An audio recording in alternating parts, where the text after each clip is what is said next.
Right now we are in the mountains of Colorado, and behind me I have a Rivian R1T, the world's first production electric truck.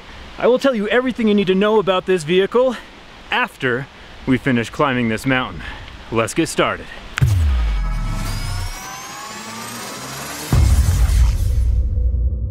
So full disclosure, I have had a Rivian R1T on pre-order for about 3 years now. I've had my eyes on this truck for a very long time. Unfortunately, this truck is not mine. Rivian invited us out here to test their trucks, and as you've seen, we have put them through a lot. Off-roading an electric vehicle is a pretty crazy experience. Normally you would expect loud engine noises from a souped-up 4x4 or side-by-side, but on a 100% electric truck, with electric motors on all 4 tires, this thing is absolutely silent.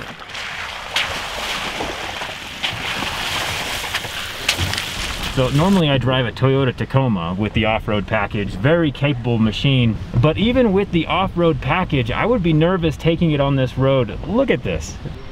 This is straight up with massive boulders.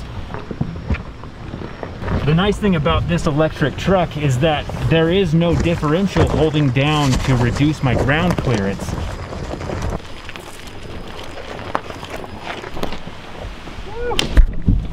Right now we are off-roading through like this cavern thing, trying to keep the sides of the truck away from the rock walls.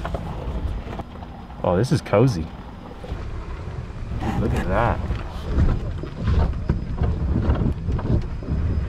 We are at like a 45-degree angle right now.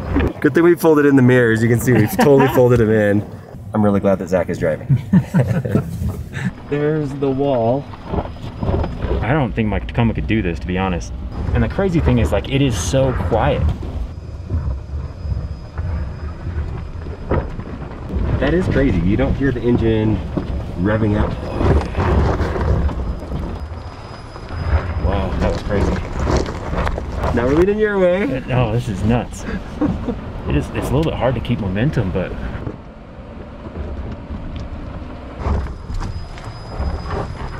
woo! Good job. Oh man. Sides of the car are still intact. I did not damage the truck on this part of the trail. Good clarification. As we're off-roading, you can tell this is not a normal trail, but there is a lot of protection for the components underneath.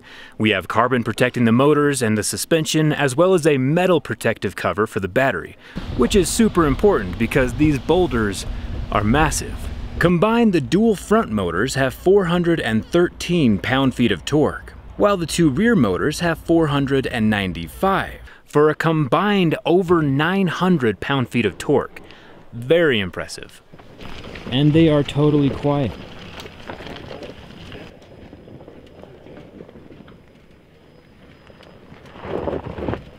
The only things we are hearing is nature as well as the crunch of the rocks underneath our tires.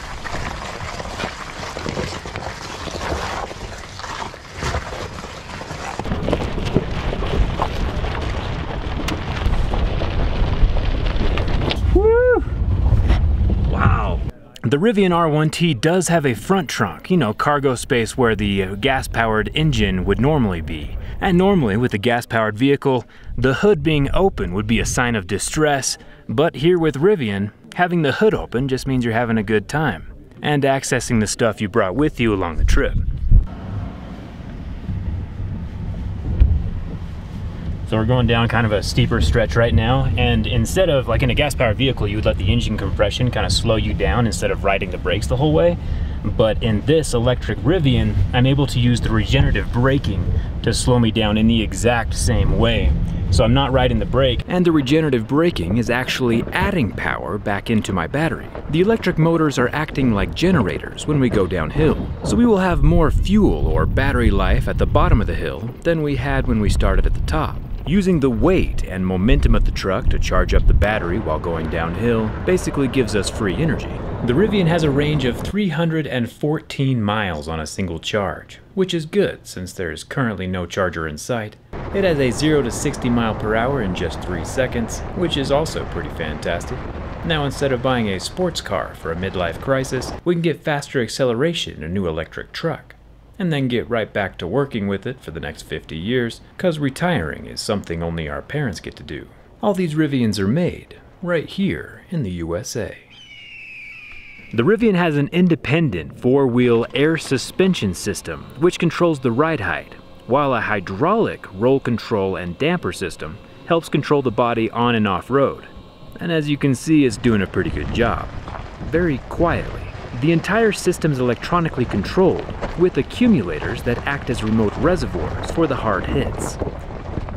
While we're off-roading, obviously we raise the suspension up to clear the boulders, but if we're on the freeway or a regular road, we could lower it down to be more aerodynamic. Being aerodynamic is really important when you're above like 35, 45 miles an hour. That's when it really starts to slow you down and eat up some of your battery life.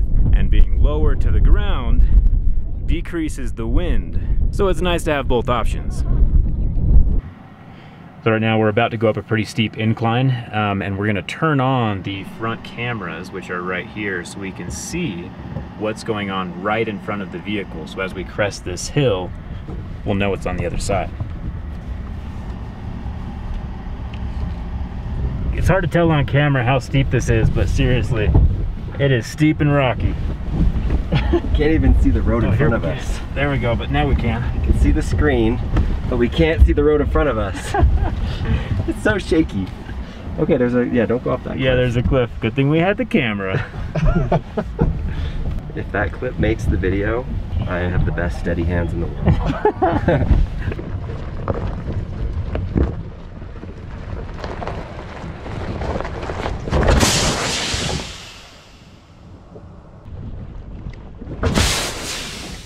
So I know I'm known for durability tests, and this was not intentional at all, but we've been off-roading for about 5 hours or so through some pretty incredibly rough terrain, and it just so happened that my tire is the one that got sideswiped by a rock and went flat. We are in the middle of nowhere. Most electric vehicles do not have a spare tire in the back, but this one does. Lucky us. In order for us to get in tire changing mode, we do have to raise the wheel height to max and then get into a special tire change mode after that, which raises the body away from the tire enough to give us room to work. The tire change mode as well keeps the vehicle from leveling itself while we're working on it, because obviously we're gonna jack up one corner.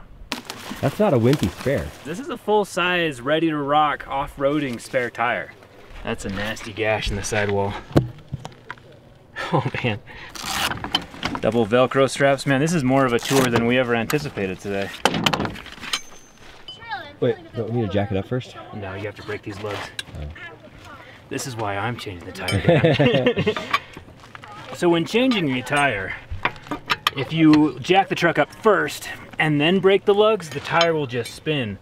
So leaving the tire on the ground while we change the lugs makes it a whole lot easier. This right here is part of what was capping the spare tire, and it's very useful because the truck is so high off the ground that we can use it as a platform for the jack.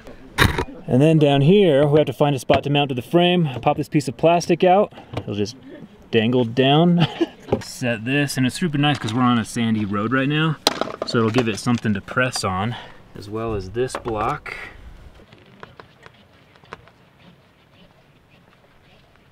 So right here, since we're changing the tire, this is the air canister for the suspension. Changes the ride height. Now we'd just get a close-up look at that while we release the last lug nut. And these are the front calipers for the Rivian R1T. They are much larger than the rear calipers. Calipers on all 4 tires. There are 6 pistons inside of this caliper that compress against the rotor here to slow you down. Most of the stopping power is always done with the front of the vehicle. It also uses the regenerative braking to slow the vehicle down as well, which puts energy back into the battery. With 835 horsepower, we need brakes this big. Line up the lug studs.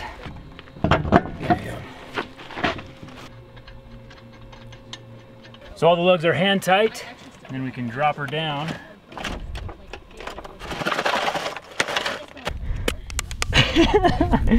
Final touch. Needs the center cap. Rivian logo right here. Nice. These are big old tires.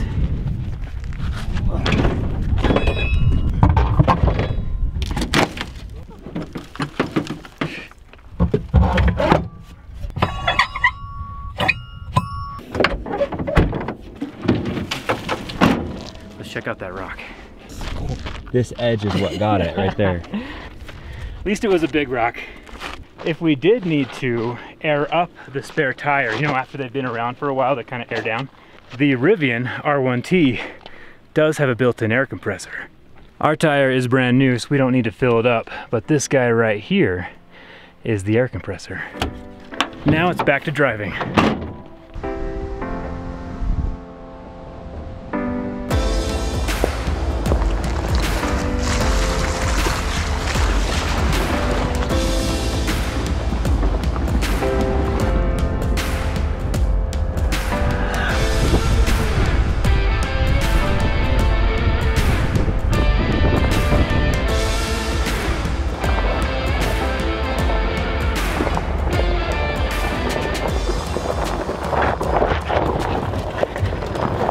The Rivian is capable of fording water up to 3 feet deep.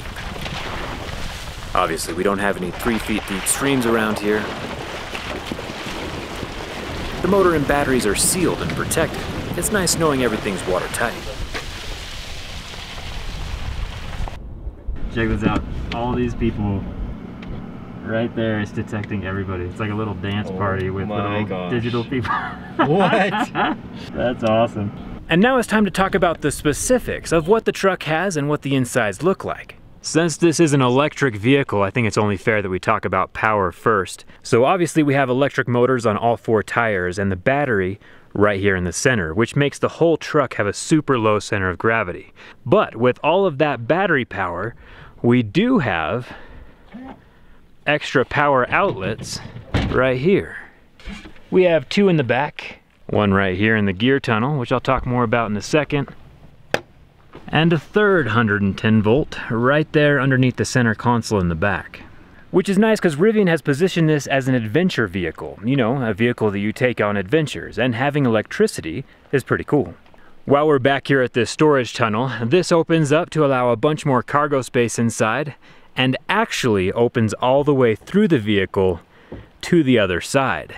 Put something in one end, come out the other, and we've actually stuck Dan. Dan actually went through the tunnel by himself. Somehow I fit in there, and you can also stand on top of it. Like I'm pretty heavy, and it's strong enough for you to get on here to actually reach up to your racks or whatever stuff you have on top of here. So this is a really cool feature. Rivian's not messing around with durability. And I know you're dying to see the inside of the truck, but I'm not done with the outside yet. So the truck bed is 4.5 feet with the tailgate up, and when the tailgate's folded down, there is a ton more room for full-size sheets of plywood. But one little interesting tidbit is that the Rivian logo is inlaid as the texture to the bed liner. Hopefully you can see that on camera, but all of those little designs are Rivian logos. So as the tailgate comes down, this flap lays flat so that you can slide things in without hitting that big crevice in the middle. And as you saw earlier, very conveniently, there is a spare tire underneath the bed. And I'll talk more about these in a minute. But there's also pre-installed cargo rack mounting points that can go on either the truck bed or the roof. And that'll be good for holding bikes or even like a rooftop tent. I know when I installed the roof rack on my Tacoma, it took me hours and was very permanent drilling through the top of the roof. So it's nice that Rivian has made everything detachable and modular. And underneath here, where we'd expect the engine to be, there's a little button. It opens up, no engine, just a whole bunch of storage space. Right here is an emergency exit button, as well as some 12-volt power. And underneath here, we have some more storage for like the charging cable and some locks. The iconic headlights are also here in front. We have the low beams and the high beams hidden right inside of here, along with a really bright LED bar that kind of mimics what's going on in the back. Back here we have the same aesthetic with the huge LED beam across the tailgate. And of course, as I mentioned earlier, we have the air compressor as well as different tie-down points around the edge of the bed. Rivian knows that there's no point in making an electric truck unless it's super capable. The Rivian R1T is slightly larger than my Tacoma, but can tow 11,000 pounds with the included tow hitch. For reference, my Tacoma can tow about 6,000, and that was before I put the lift on it. Now it's much less than that. And what I found with towing when using other electric vehicles, using that full capacity does decrease your range by about half. So when you load it up, just something to plan on. The charging port is located right here. It is using the J1772 and also the CCS for the super fast charging right here. And like I mentioned previously, I'm also using the J1772 on my own electric vehicle build because they are the most common throughout the United States. Most people are always just going to charge at home, you know, park it in the garage, plug it in overnight, and you get a full charge ready to go the next morning, like having a gas station in your garage. But if you're doing road trips, there are DC fast charging stations all across the United States. If you're using one of those DC fast chargers, you can get up to 140 miles of range in 20 minutes. But 99 or 95% of the time, most people will be charging at home in their garage. Rivian is installing their own charging network as well that'll use those same plugs, called the Rivian Adventure Network. And they're going to position it around national parks and outdoor places. Because if you haven't noticed, this is an adventure vehicle. Time for inside the vehicle. I've been waiting for this for about 3 years, so I'm pretty excited. The interior of this is called the Ocean Coast, and it might look white, but it's actually a gray color, which it's growing on me a lot. The front seats are also ventilated for heating as well as cooling. We have the 2 displays, one for the driver and then more infotainment over here. You can see it better from the back. Here we have 3 more seats, 2 full-size seats and a center seat, along with 3 mounting points for car seats, which is something I will have to be using fairly soon. We have the Rivian badging along the seats here. We have USB-C ports as well as some coat hooks, along with some aesthetic designs. Little pockets for seats back here. Air conditioning control for the rear seats, along with that 110 outlet below. The first thing I noticed getting inside is the massive glass roof. Since Rivian is positioning this as an outdoor adventure vehicle, you know, something you take to national parks, having a 360-degree view all around the vehicle is pretty important. There's also a total of 18 speakers around the vehicle, including a subwoofer underneath the back seat. All of the adventure models have ash wood in the dashboard, and like I said earlier, this is Ocean Coast. There is also Forest Edge, which kind of has a green color to it, and Black Mountain, which, as you guessed it, is mostly black. So I'm sitting here in the back seat with plenty of legroom. It is a full-size cab. And one thing I really like about Rivian is that they have a whole sustainability mantra about them. This microfiber material up here in the ceiling is 100% recycled. And all of the seats in here are made from vegan leather. So with this totally electric vehicle, Rivian's going green in more ways than one. Let me show you the different driving modes. Jumping in here to the driver's seat. Like I mentioned earlier, this is just slightly larger than my Toyota Tacoma, but smaller than a full-size truck like the Ford F-150, which is just the size I'm looking for. Over here we have the windshield wipers and headlights. We have selector knobs over here, little rolly gizmos, along with more wood in the steering wheel, and plenty of different driving modes. We have all-purpose, sport, conserve, off-road, which we've been using most today, and towing. The cool thing about all of these modes, though, is the ride height. And like I mentioned earlier, changing the ride height isn't just for off-roading, it also helps with aerodynamics. This is how much clearance we have in the lowest mode. Set you right here for a second. Let's bump up that suspension. The Rivian R1T can go as low as 9.5 inches all the way up to 15. Almost a 6-inch difference with the ride height between the lowest and tallest. And now, with the vehicle totally raised up, there is so much more room. That's insane.